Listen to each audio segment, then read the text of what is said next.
Hello everyone. So we are going to talk about the theoretical aspect of motivation. So first of all, let's understand the meaning of the topic itself. Every individual behaves in a different manner. The individual's behavior is basically driven by a motivation, right? Behind every action of any individual, there is a motivation. Now, what are those theories with the help of which we are going to understand the motivation behind human behavior? Or in the case of corporates, your employees' behavior. So the first one is Maslow. The second is Herzberg. Third is McLean's. Fourth is Bloom's. And fifth is expectancy theory. So we have previously talked about it a little bit. Now we are going to talk about it first. So remember that pyramid that we talked about, right? It has three categorizations. One was physiological. One was psychological. And the upper one was self-actualization. Now these three categorizations are further divided to make it easier to understand, right?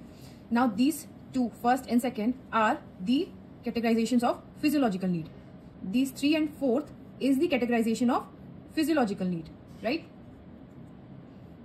And this upper part of the pyramid is of self-actualization. Now physiological need, at the base of this pyramid lies the most basic need, which is your survival need, right? And for survival, what is the first thing that you need? It's your food, it's your water, it's air and things like that, right? So at the base of the pyramid lies the most basic need that you need for your survival. Suppose if you're hungry for 3 days, right? And I offer you a home and I offer you food, obviously you will choose food, right? So that is why I'm saying that it is most important need. Your food is your most important need, your water, your air. You need these things to survive. That is why it is the most important need. Okay? And then it is related to your body.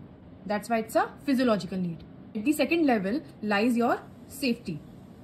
Okay? After you have survived, after you have eaten food, now you want to be safe. You want to feel secured, right? Your home should be locked. Your environment should be clean, healthy, right?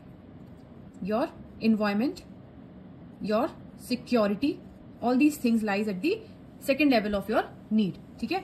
So at the first level of your need pyramid is your survival need, which is food, water, air. At the second of it lies your safety needs, right? And after you feel safe, now the third need arises of the belongingness. Okay? What is this need? You need to feel love, right? You need to feel connected. You need relationships, right? So what I'm trying to say, that after you have survived, you now safe, you now feel the need to have some relationships, to have some people around you, to feel loved. Now after when this need is met, now you need to feel esteemed. Okay? So now from the people that I have relationships with, now the people that love me, I want them to show me some respect. I want to be recognized by them. So when after all of these needs are met, now at the top of this pyramid lies the self-actualization need, right? So what is this need? After I have people, I have respect. Now what else do I need? Here lies your need for growth. The need for you to reach your full potential. So after all of these needs are met, humans now want to feel accomplished. They feel the need to reach their full potential, right? They need to grow, they need to develop themselves, right? So basically through this pyramid, Maslow tried to show that what is the hierarchy of need, right? What is the most basic need that needs to be met? If you're not getting food since 3 days, you wouldn't care enough to get respected.